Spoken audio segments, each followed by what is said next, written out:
Bismillahirrahmanirrahim. Assalamualaikum warahmatullahi wabarakatuh.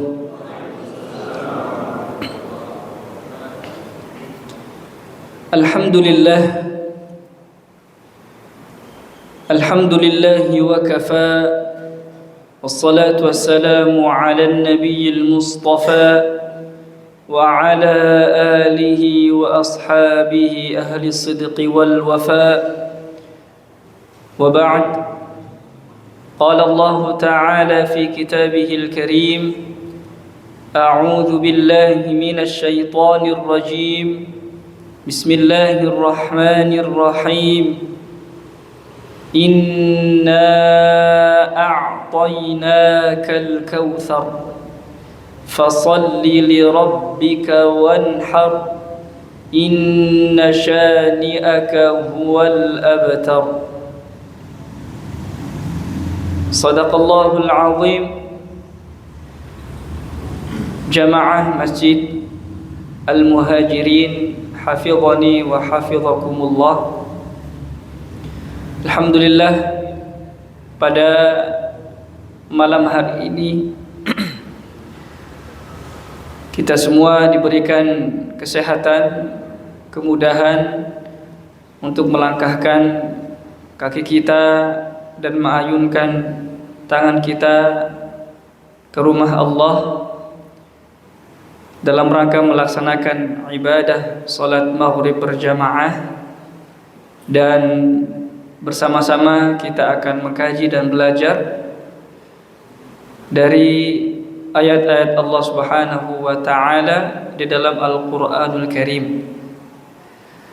Kenikmatan yang luar biasa yang patut kita syukuri, sebagaimana sabda Nabi sallallahu alaihi wasallam bahwa tidak ada satu kaum, komunitas, jamaah, kelompok yang berkumpul di rumah di antara rumah-rumah Allah, mereka membaca Al-Quran dan mempelajari isinya, melainkan mereka akan mendapatkan dari Allah Subhanahu wa taala yang pertama turunnya sakinah, yang kedua dicurahkannya rahmat, yang ketiga dikelilingi oleh malaikat-malaikat Allah, dan yang keempat Allah apresiasi dengan menyebut namanya satu persatu di hadapan makhluknya yang terbaik. Salat beriring salam, mari sama-sama kita limpah curahkan, kita hadiahkan kepada Nabi kita, Nabi Muhammad sallallahu alaihi wasallam, manusia yang paling bertakwa, manusia yang setiap pengorbanan yang dilakukannya senantiasa dilandasi ketakwaan kepada Allah, sehingga tidak ada amal perbuatan beliau kecuali Allah terima amalnya, karena beliau adalah manusia yang paling bertakwa, dan setiap amal kebaikan yang dilakukan oleh hamba-hamba Allah yang bertakwa telah dijanjikan oleh Allah Subhanahu wa taala di dalam Al-Qur'an, pastilah akan diterima, akan dikabulkan. Innama yataqabbalullahu minal muttaqin. Sesungguhnya Allah hanya menerima amal-amal kebaikan yang dilakukan oleh orang-orang yang bertakwa. Ayat ini ada di dalam kisah yang sama-sama kita telah ketahui, bagaimana pengorbanan itu telah terjadi sejak dahulu kala, sejak putranya Nabi Adam alaihissalam. Dua putranya bernama Qabil dan Habil, yang dimana keduanya diminta untuk memberikan pengorbanan yang terbaik. Satu, pengorbanan yang dilakukan berdasarkan dan dilandasi ketakwaan kepada Allah, dan yang satu lagi tidak karena Allah, sehingga yang Allah terima hanyalah pengorbanan yang dilakukan oleh hamba-hamba Allah yang bertakwa, yaitu putra Nabi Adam yang bernama Habil. Jamaah hadirin hafizani wa hafizakumullah. Tentunya kita berada hari ini di bulan Dzulqa'dah, bulan yang mulia, salah satu di antara 4 bulan yang Allah agungkan, yang Allah hormati, yang dijadikan sebagai bulan-bulan yang suci. Allah Subhanahu wa taala menyampaikan di dalam surah At-Taubah, "Inna 'iddatasy syuhuri 'indallahi 12 syahran fi kitabillah." Sesungguhnya jumlah bilangan menurut Allah Subhanahu wa taala, jumlah bulan di dalam 1 tahun itu ada 12. Yauma khalaqas samawati wal arda minha arba'atun hurum.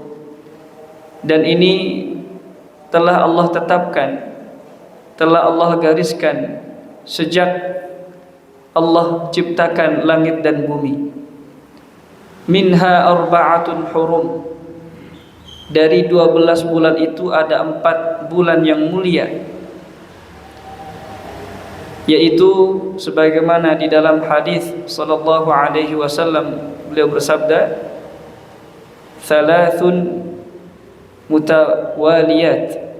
3 bulan berturut-turut dan 1 bulan terpisah, yaitu bulan Dzulqa'dah, bulan Dzulhijjah, bulan Muharram, satu lagi terpisah bulan Rajab.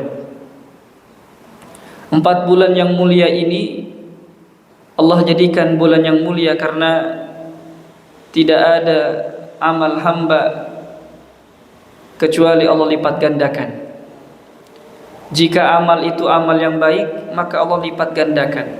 Pun sebaliknya, ketika amal yang dilakukan adalah amal yang buruk, maka Allah pun juga lipat gandakan.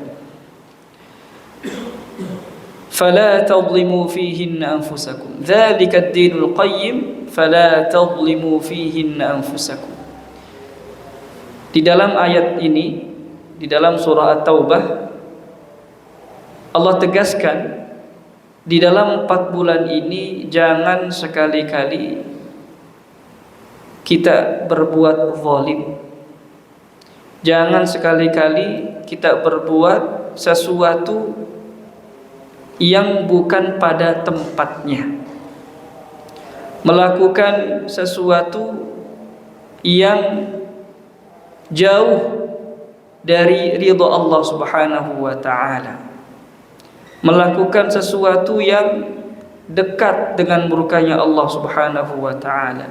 Fala tadhlimu fihinna anfusakum. Maka jangan sekali-kali kalian berbuat zalim di dalam 4 bulan itu. Zalim maknanya wad'u syai'i fi ghairi makanihi, meletakkan sesuatu bukan pada tempatnya.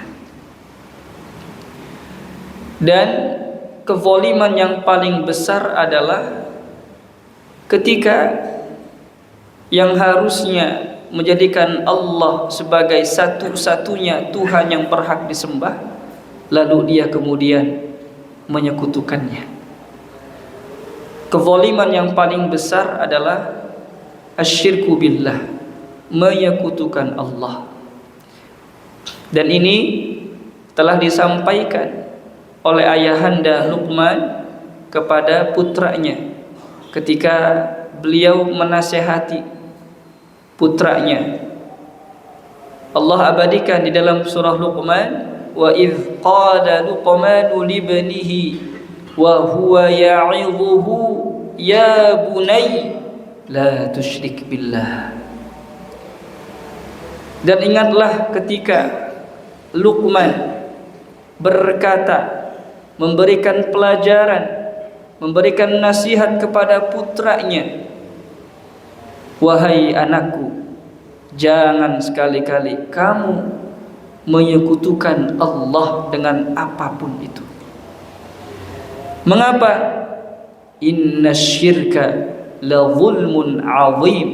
Sesungguhnya kesyirikan itu adalah kezaliman yang paling besar. Maka di 4 bulan yang mulia ini kita harus jaga diri kita, jangan sampai melakukan kezaliman yang besar, yaitu berbuat syirik, menyekutukan Allah. Fala tadhlimu fihinna anfusakum. Kata zulm itu lawan kata dari adil, berbuat adil. Adil itu meletakkan sesuatu pada tempatnya, kebalikan dari zalim. Adil dalam segenap amal ibadah yang kita lakukan. Adil dalam kita memberikan hak-hak kepada orang yang menjadi tanggung jawab kita. Adil sebagai kepala keluarga, adil sebagai pimpinan di lembaga, adil dalam hal apapun. Fala tadhlimu fihinna anfusakum wa qatilul musyrikina kaffatan kama yuqatilunakum kaffah wa'lamu annallaha ma'al muttaqin. Allah tutup ayat tentang 4 bulan yang mulia ini dengan pemberitahuan bahwa Allah Subhanahu wa taala akan senantiasa membersamai orang-orang yang bertakwa. Artinya Allah akan senantiasa memberikan pertolongan, memberikan kemudahan, memberikan kelancaran, memberikan keberkahan, memberikan rahmat dan kebaikan-kebaikan. Wa'lamu annallaha ma'al muttaqin. Jamaah hadirin hafizani wa hafizakumullah. Dengan beradanya kita di 4 bulan yang mulia ini, tentu ada amal-amal yang sangat dianjurkan yang bisa kita lakukan di 4 bulan yang mulia ini. Yang pertama adalah di mana amal ibadah ini nilai pahalanya itu senilai orang yang melakukan ibadah haji yang hari ini kita lihat, kita perhatikan saudara-saudara kita banyak yang sudah berada di tanah suci. Di antaranya guru kita yang hari ini seharusnya beliau yang menyampaikan kajian, namun karena beliau sedang melaksanakan ibadah haji, kemudian mengamanahkan kepada menantunya untuk bisa menggantikan beliau. Yang pertama adalah melaksanakan salat 5 waktu berjamaah. Salat 5 waktu berjamaah merupakan amal ibadah yang mengingatkan kita untuk senantiasa selalu ingat kepada Allah Subhanahu wa taala. Kalau kita buka di dalam Al-Qur'an, disampaikan oleh Allah di dalam surah Thaha bahwa menegakkan salat itu adalah cara terbaik agar hamba Allah bisa selalu mengingatnya. Sehingga para ulama menyampaikan bahwa zikir yang paling utama adalah as-shalah. Allah Subhanahu wa taala berfirman di dalam surah Thaha, "Wa aqimis salata li dzikri." Dan tegakkanlah salat untuk mengingatku, kata Allah Subhanahu wa taala. Dan ini juga kita bisa lihat di dalam surah Al-A'la. Allah Subhanahu wa taala berfirman, "Qad aflaha man tazakka wa dzakara isma rabbih fasalla." Sungguh telah beruntung orang yang mensucikan dirinya, orang-orang yang membersihkan hatinya, menjernihkan fikirannya, meluruskan niatnya dalam setiap amal-amal kebaikan yang dilakukannya. Wa dzakara isma rabbih fasalla, dan dia selalu mengingat Allah Subhanahu wa taala, menyebut nama Allah. Dan penyebutan nama Allah yang paling indah adalah ketika seorang hamba menyebutnya di dalam salatnya. Dan posisi manusia yang paling dekat dengan Allah adalah ketika dia bersujud kepada Allah Subhanahu wa taala. Di dalam hadis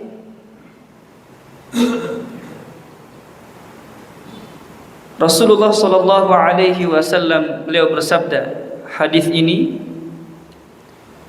ada di dalam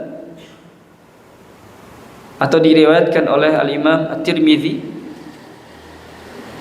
Beliau bersabda, Rasulullah sallallahu alaihi wasallam bersabda, "Man shallal ghadata fi jama'atin thumma qa'ada yadhkurullaha ta'ala hatta tatlu'a asy-syamsu thumma shalla rak'ataini kanat lahu ka ajri hajjatin wa umrah tammah tammah tammah." Rasulullah sallallahu alaihi wasallam bersabda, barang siapa yang melaksanakan salat subuh berjamaah lalu duduk berzikir kepada Allah Subhanahu wa taala hingga matahari terbit, kemudian ia salat 2 rakaat, yaitu salat isyraq atau salat duha, maka ia mendapatkan pahala seperti orang yang melaksanakan ibadah haji dan umrah, dan pahalanya sempurna, sempurna, sempurna. Rasulullah menyebut tamah, kata sempurna, sebanyak 3 kali sebagai penegasan bahwa orang yang mau mengorbankan waktu tidurnya untuk melaksanakan ibadah salat subuh berjamaah di masjid, kemudian dia i'tikaf, ya, kemudian dia duduk sampai dengan matahari terbit, kemudian dilanjutkan dengan salat 2 rakaat, maka ia mendapatkan pahala senilai ibadah haji dan umrah. Kemudian jamaah hadirin hafizani wa hafizakumullah, amal yang bisa kita perbanyak di 4 bulan yang mulia ini, dan kita berharap amal ini bisa senilai dengan pahala haji dan umrah, yaitu adalah dengan menuntut ilmu. Rasulullah sallallahu alaihi wasallam di dalam sabdanya beliau menyampaikan, "Man kharaja fi talabil ilmi fahuwa fi sabilillahi hatta yarji'."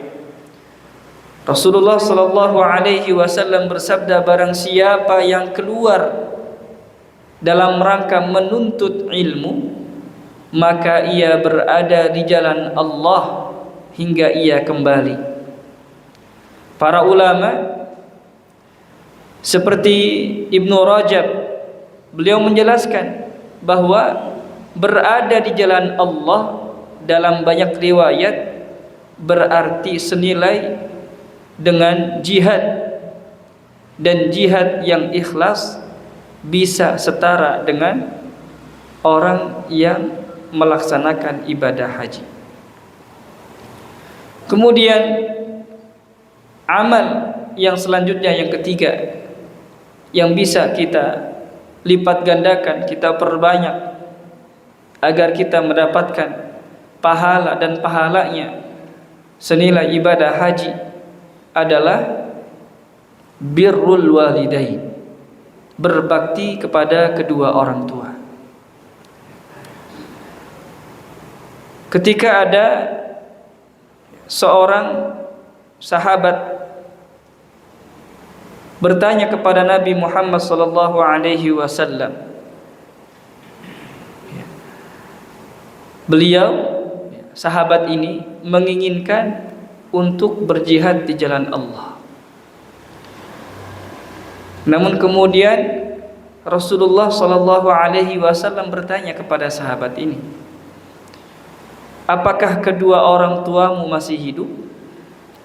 Maka kemudian sahabat ini menjawab, iya, kedua orang tuaku masih hidup. Maka kemudian Nabi sallallahu alaihi wasallam bersabda, fafihima fajahid, maka kepada kedua orang tuamu kamu berjihadlah, karena berbakti kepada kedua orang tua itu lebih baik daripada berjihad di jalan Allah Subhanahu wa taala. Dan berjihad di jalan Allah itu senilai dengan ibadah haji, ketika jihadnya karena Allah Subhanahu wa taala. Kecuali memang jihadnya itu dia berangkat kemudian tidak pulang kecuali namanya saja, maka tidak ada yang bisa menandingi pahala orang yang berjihad di jalan Allah dan dia syahid di jalan Allah Subhanahu wa taala. Jamaah hadirin hafizani wa hafizakumullah, tentunya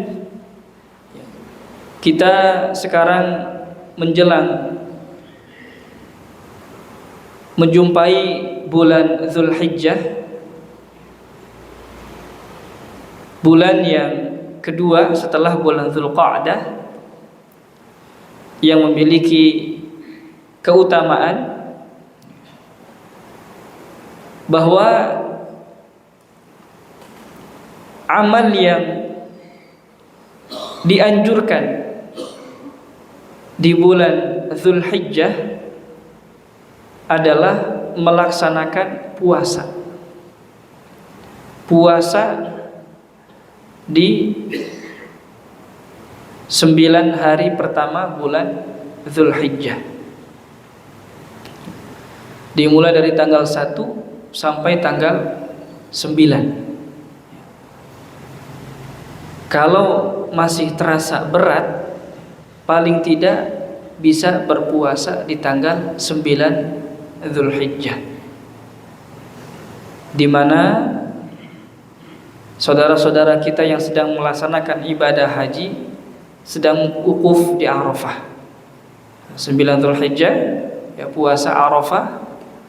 Kata Nabi sallallahu alaihi wasallam, pahalanya itu atau balasannya, ia bisa menghapus dosa yang lalu, setahun yang lalu dan 1 tahun ke depan. Puasa di tanggal 9 Dzulhijjah. Dan berikutnya puncak ibadah bulan Dzulhijjah adalah berkurban. Fasalli li rabbika wanhar. maka salatlah karena Tuhanmu dan berkurbanlah. Pada saat kita salat maghrib tadi, kita sama-sama mendengar ayat Al-Quran yang Allah sampaikan di dalam surah Al-Hajj, surah setelah surah Al-Anbiya dan sebelum surah Al-Mu'minun.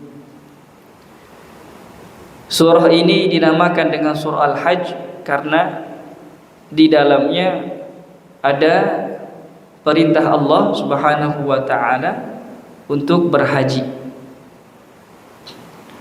Allah Subhanahu wa taala berfirman, "Wa adzim fin nasi bil hajji ya'tuka rijala wa 'ala kulli dhamiri ya'tina min kulli fajjin 'amiq."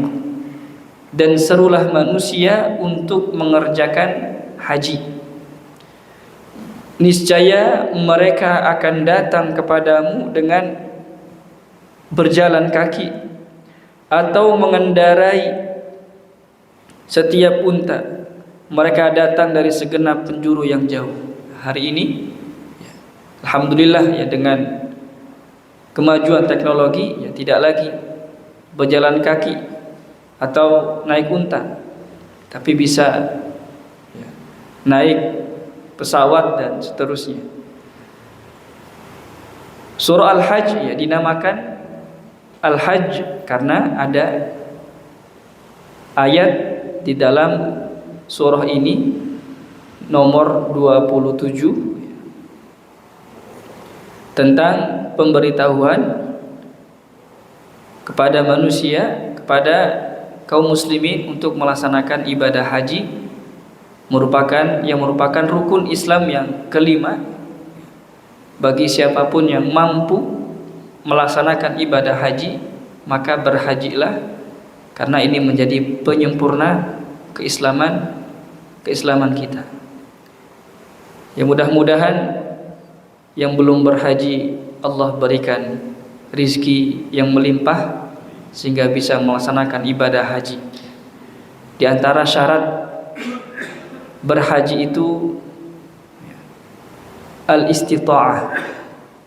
Selain Islam, baligh, kemudian berakal, kemudian berikutnya adalah al-istita'ah, mampu.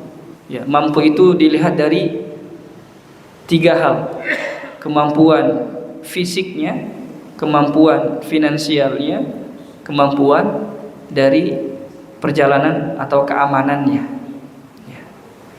Jadi kalau hari ini ada yang kuat fisiknya, kemudian kuat finansialnya, namun dia terkendala keamanan, ya, maka ya, belum bisa dikatakan mampu.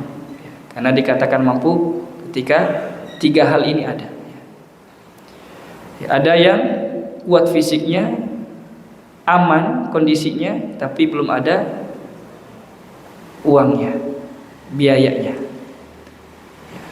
Ada yang kuat biayanya, aman kondisinya, tapi fisiknya tidak aman.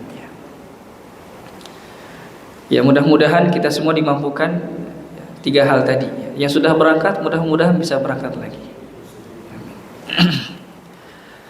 Di dalam surah Al-Hajj, Allah Subhanahu wa taala di ayat 34 telah mengingatkan bahwa setiap umat itu telah Allah syariatkan penyembelihan kurban. Walikulli ummatin ja'alna mansaka. Tujuannya apa?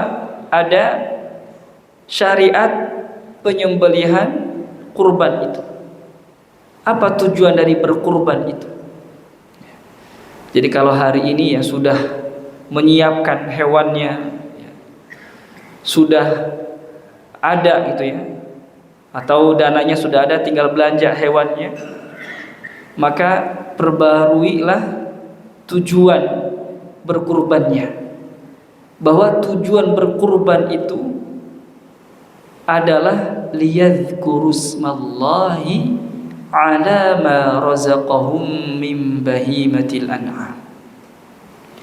Tujuannya satu, yaitu mengingat Allah Subhanahu wa ta'ala atas segala kenikmatan rizki yang Allah berikan, yang Allah karuniakan, min bahimatil an'am, yaitu berupa hewan ternak yang ketika kita melakukan penyembelihan itu, kemudian kita bagi daging itu, kemudian dagingnya bisa dinikmati banyak orang, utamanya mereka yang bisa jadi selama 1 tahun ini tidak mencicipi sekalipun daging. Liyadhkuru ismallahi ala ma razaqahum min bahimatil an'am fa ilahukum ilahu wahid falahu aslimu. Mengapa kita harus terus-menerus mengingat Allah Subhanahu wa ta'ala? Karena Dialah Allah, Tuhan kita satu-satunya, yang dimana kita ketika beribadah, maka ibadahnya itu semata-mata karena Allah. Fa ilahukum ilahu wahid falahu aslimu. Dan hanya kepada Allah kita berserah diri, kita sandarkan, kita bersandar hanya kepada Allah. Wa basyiril mukhbitin, dan sampaikanlah kabar gembira kepada orang-orang yang tunduk, yang patuh kepada Allah. Siapakah mereka orang-orang yang tunduk dan patuh? Mereka adalah alladzina idza dzukirallahu wajilat qulubuhum, orang-orang yang ketika disebutkan nama Allah maka hatinya bergetar. Dan ini juga menjadi karakter di antara karakter orang-orang yang bertakwa. Kalau kita buka di surah Al-Anfal. Kemudian siapakah orang-orang mukhbitin itu? Orang-orang yang tunduk dan patuh. Karakter yang kedua adalah wasabirina ala ma asabahum. Mereka adalah orang-orang yang selalu sabar ketika dia mendapatkan musibah atau apapun yang menimpanya. Baik musibah itu datang langsung kepada dirinya atau kepada orang-orang yang dicintainya, keluarganya, anaknya, pasangannya, orang tuanya. Wasabirina ala ma asabah. Mereka adalah orang-orang yang sabar terhadap apa yang Allah timpakan kepada mereka. Wal muqimis shalah, orang-orang yang tunduk itu, orang-orang yang patuh itu, karakternya yang ketiga adalah mereka yang menegakkan salat.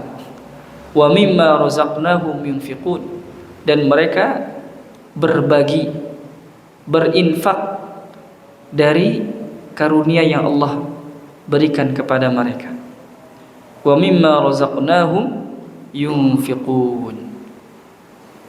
Wal budna ja'alnaha lakum min sya'airillahi lakum fiha khair fadhkuru ismallahi 'alaiha shawaf. Kemudian Allah lanjutkan berikutnya berkenaan dengan bagaimana Allah syariatkan penyembelihan.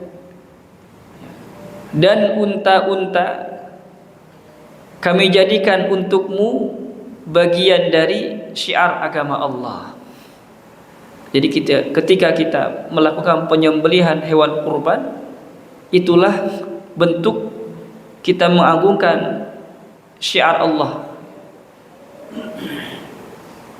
Dan di dalam surah yang sama Allah tegaskan bahwa orang-orang yang mengagungkan syairillah, ya, yang mengagungkan syiar-syiar agama Allah ini, ia menjadi tanda ketakwaan hatinya. Dzalika wa may yu'azzim sya'airallah fa innaha min taqwal qulub. Bukti bahwa hati seorang hamba Allah itu bertakwa adalah ketika dia mengagungkan syiar-syiar Allah. Di antara syiar Allah adalah melakukan kurban, berkurban. Fadhkuru ismallahi 'alaiha shawaf. Maka ketika kita menyembelih hewan kurban itu, maka sebutlah nama Allah Subhanahu wa ta'ala. Kemudian ketika kita sudah melakukan penyembelihan, maka kita distribusikan daging itu kepada mereka yang meminta atau kepada yang tidak meminta-minta. Jadi untuk yang meminta kita berikan. Adapun orang-orang yang tidak meminta-minta, maka kita harus peka, ya. Kita harus peka. Barangkali ya, dia malu untuk meminta, maka kita peka untuk memberikan kepada mereka. Kadzalika sakharnaha lakum la'allakum tashkurun. Allah jadikan berkurban itu sebagai bukti bahwa hamba-hamba Allah yang berkurban ini adalah hamba-hamba Allah yang pandai bersyukur. La'allakum tashkurun. La yanalallaha luhumuha. Kemudian ya, Allah tutup pembahasan tentang berkurban di dalam surah Al-Hajj ini dengan ayat bahwa daging hewan kurban dan darahnya ketika kita melakukan penyembelihan itu semata-mata tidak akan sampai kepada Allah. Kapan dia akan sampai? Ya, yang sampai itu bukan hewan kurbannya, bukan darahnya, bukan dagingnya, tetapi yang sampai itu adalah ketakwaan yang dimiliki oleh mereka yang berkurban. Maka yang perlu disiapkan adalah bagaimana kita menghadirkan ketakwaan sebelum kita berkurban. Dan bagaimana kita bisa mendapatkan ketakwaan itu adalah dengan mengamalkan, mempraktekkan karakter-karakter orang-orang yang bertakwa, yang Allah abadikan di banyak surah.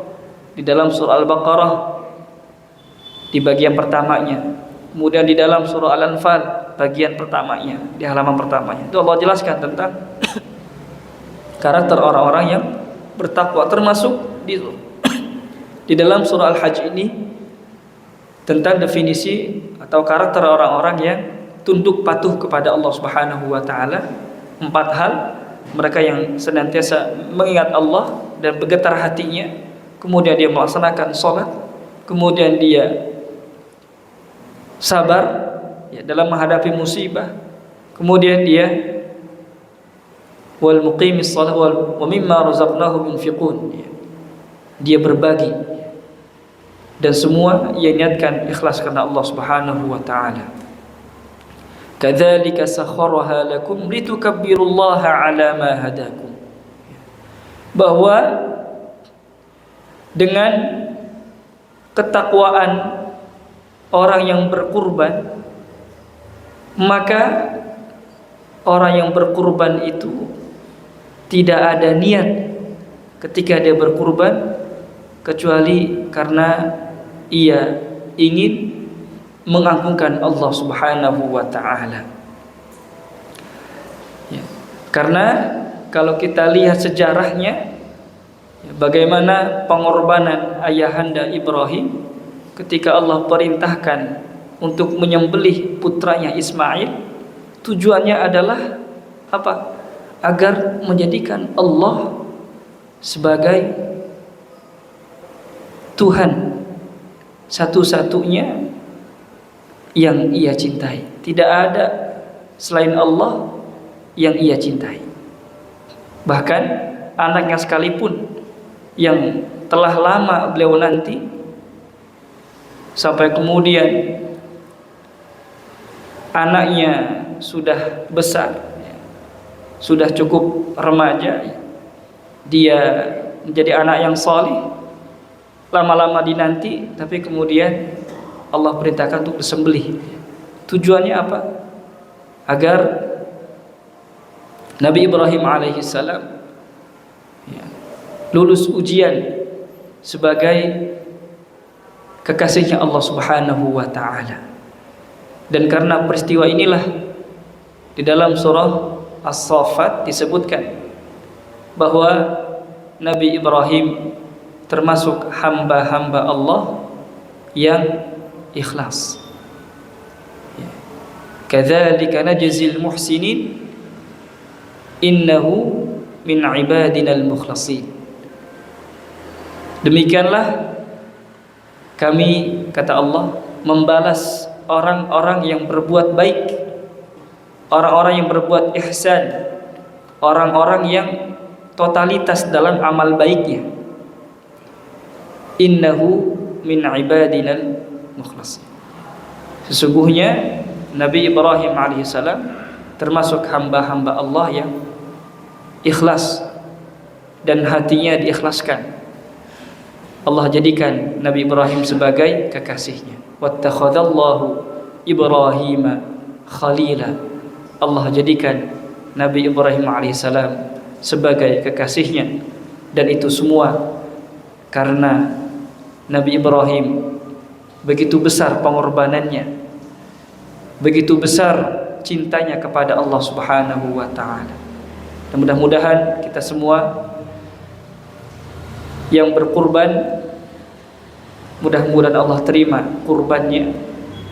Mudah-mudahan kita semua dijadikan hamba-hamba Allah yang bertakwa. Aqulu qawli hadza wa astaghfirullah li wa lakum. Barakallahu li wa lakum fil Qur'anil azim wa nafa'ani wa iyyakum bima fihi minal ayati wa dzikril hakim wa taqabbala minni wa minkum tilawatahu innahu wal ghafurur rahim. Aqulu qawli hadza. Assalamualaikum warahmatullahi wabarakatuh.